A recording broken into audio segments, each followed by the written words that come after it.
Hello, welcome back. I'm Mr. Boss. So this is our second video. So this is called Managing Oneself by Peter Drucker. And he was a business person, and he wrote for the Harvard Business Review. So this is kind of what's going on with this booklet. And he kind of talks about, you got to know yourself before you really know others. You kind of have to know yourself before you can help others, assist others, go on in life, I think. And it's really hard.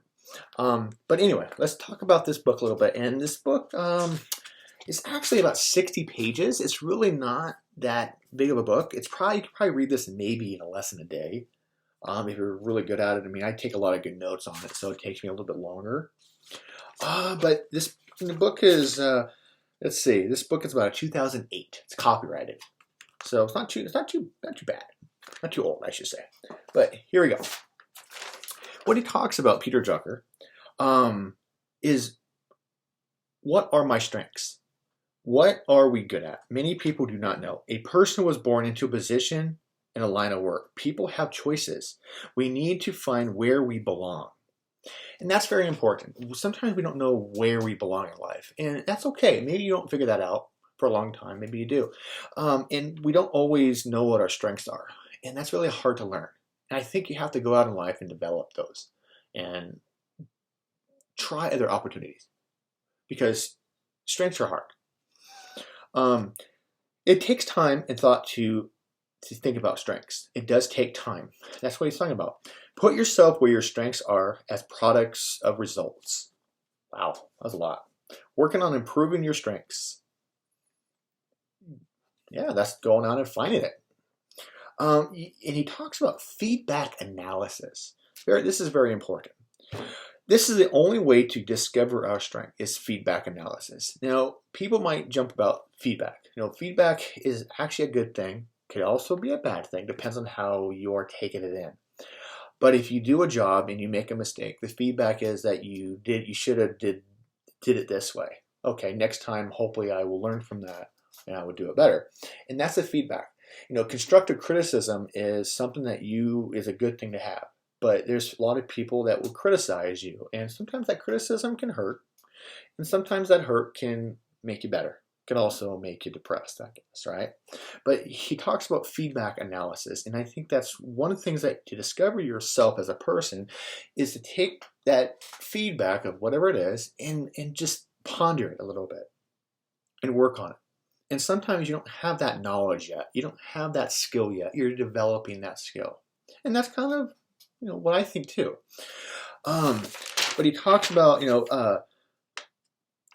manners are the lubrication oil of an organization. So let's say you're working for an organization, and it depends on how you put yourself out there.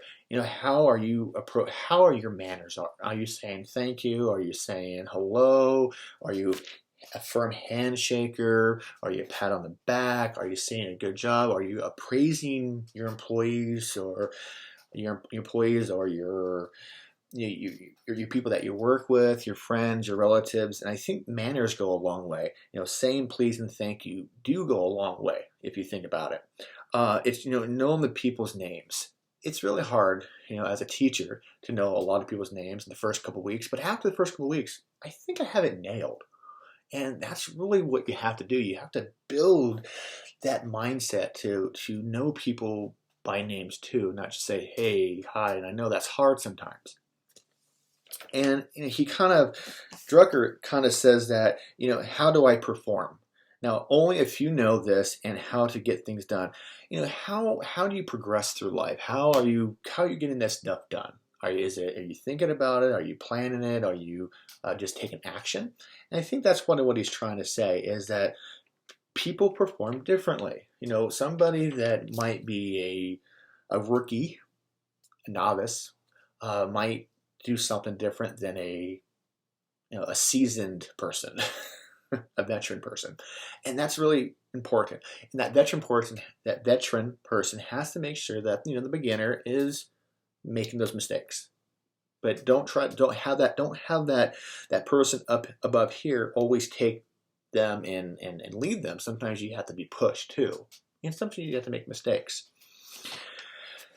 Personality goes a long way. Personality is something that you bring into the table that people are looking for you. Are you my friend or you're my enemy here, right? And it's really the nature versus nurture. I mean, nurture debate is, hey, what, is how you are taught. Nature is how, your environment puts a pull on you. It goes along for underneath. And so, for example, is that there's only a few common personality traits out there. Personality traits is kind of like, being kind and thank you, smiling. Smiling is a global facial expression that we all understand. So if you smile, people understand, oh yeah, you're a nice person, you're a nice person, you're happy. And then sad is very common too. But personality traits like, you're just so angry all the time. You always in depth of that person say, you stupid moron, stuff like that. They're always criticizing you to the point where you want to just kind of bring their head open. And I think that you have to really know who you are before you can kind of work with others. And sometimes you have to change, you got to adapt. And that can be your personality traits. And sometimes those personality traits, what I'm thinking about getting from him is that they rub off on the other people. So yeah, I think it's very important. So he talks also about this. It says, am I a reader or a listener? The difference between the two is a reader reads from a script. A listener is free for all. So I think he's kind of talking about this is that when you are a reader, do you think for yourself? Or no, you don't think for yourself. You just kind of, here it is, here it is, here it is, here it is, here it is. And a listener thinks that you're kind of listening to all this and you're kind of putting it in perspectives. I don't know. It was very vague to me in this book. If you pick this book up and read that, make sure you comment below. The second thing about a personality trait that he's talking about is that, how do I learn? Very important is that how do you learn? We're never taught how we learn. You have to kind of develop that through time. And he talks about this in the book. He says, performs it is to know one learns. No one size fits all learning styles.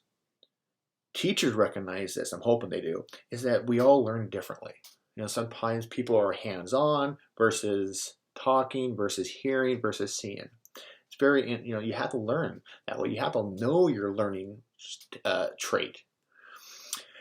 He talks about Beethoven.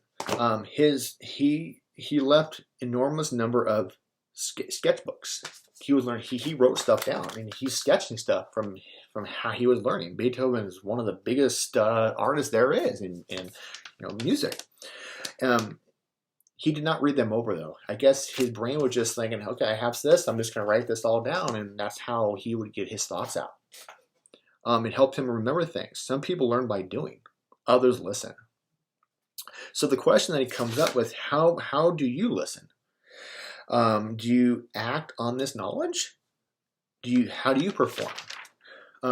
Some work better alone versus others. That's very interesting. In the United States, we are very individualistic. In the Japanese or Asian culture, they're very collectivistic.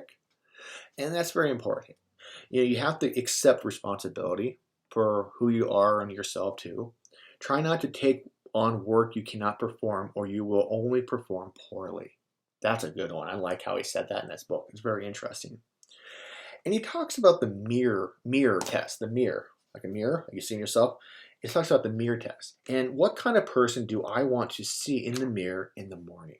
Very important. We kind of get up, we look in the mirror and says, what, I'm going to start this day. And if you look at it angry, that's who you are. What you think becomes who you are. It's your value system. Successful careers are not planned. Opportunities, strengths, sacrifices, and sleepless nights. Sometimes sleepless nights come up, and you have to sacrifice your time to become a better, successful person. You have to make those sacrifices. I can't go to that gathering because I have to do this. Very interesting.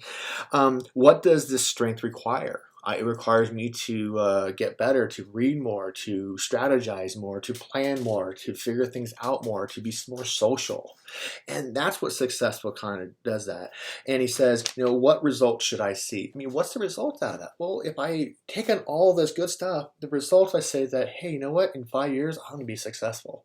I'm going to have lots of friends. I'm going to have, well, if you're into cars, if you're into houses, into materialistic things, that's what you're going to get if you keep on acting. And, you make a challenge for yourself. Other people are much more individuals. They have their ways of getting things done. Individuals do have their ways of getting things done, I think. They need role models to help them somehow.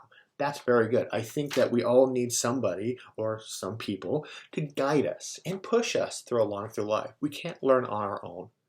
Yeah, you can learn on your own a little bit, but you gotta be social because sometimes you gotta learn from the best. You can learn from a lot of people, learn from the best, because that's the quickest way you're gonna get there. Find somebody that you can follow along. That you like to see yourself be. And sometimes if we don't do this throughout our lives, we have what we call a midlife crisis, he says. And a midlife crisis happens because you don't succeed. You're not seeing yourself where you should be in that time frame. And whatever mistakes there was, you kind of have to forgive yourself a little bit. And sometimes you can't. You're on your worst enemy. But it's that's kind of like the idea about this book that I got out of. And I'm hoping if you pick this book up, it's called Managing Oneself. It's by Peter Drucker. It's not that big. You can find it online or a bookstore. I think I bought this for $4. Very, very good. But it's very interesting. It's a quick read. And he talks about a lot of good stuff about yourself. And I think the bottom line is that you got to know yourself before you know others. And you got to know what you're good at too. All right. Hopefully that worked for you. And I see you in the next one.